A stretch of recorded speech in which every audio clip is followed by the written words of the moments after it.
Sir அப்போல்லாம் என்ன sir பெரிய பணம் அவர் வாங்கியிருப்பாரு நீங்கள் சொல்லுங்கள் சார். ஓகே, அந்த காலகட்டத்தில் அந்த பணம் பெரிய வேல்யூ.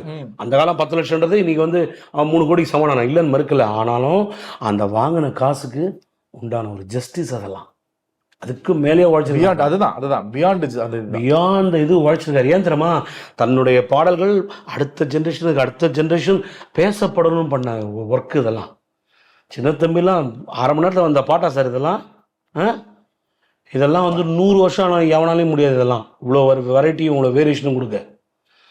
மலர் ஃபிலிம்ஸ் கே பாலு அவர் அந்த ப்ரொடியூசருக்கு அந்த ப்ரொடியூசர் எவ்வளோ புண்ணியம் பண்ணும் இந்த மாதிரி பாட்டு வாங்குறதுக்கு. அவர் இறந்துட்டார் பாவம். சொல்கிறேன், அப்படி ஒரு விஷயத்தை ஒரு தயாரிப்பாளருக்கு தன்னால் இருந்தா பண்ணியா இப்படி ஓணும் படம் நீ நல்லாரு. சொல்லப்போனால் நிறைய தயாரிப்பாளர்கள் வாழ்ந்திருக்காங்க. நிறைய இயக்குநர்கள்கிட்ட காசு வாங்காம ஃப்ரீயா படம் பண்ணி கொடுத்துருக்காரு. எப்படிங்க சாத்தியம்? ராஜா சார் ஒன்று தான் அங்கே பண்ண முடியாது.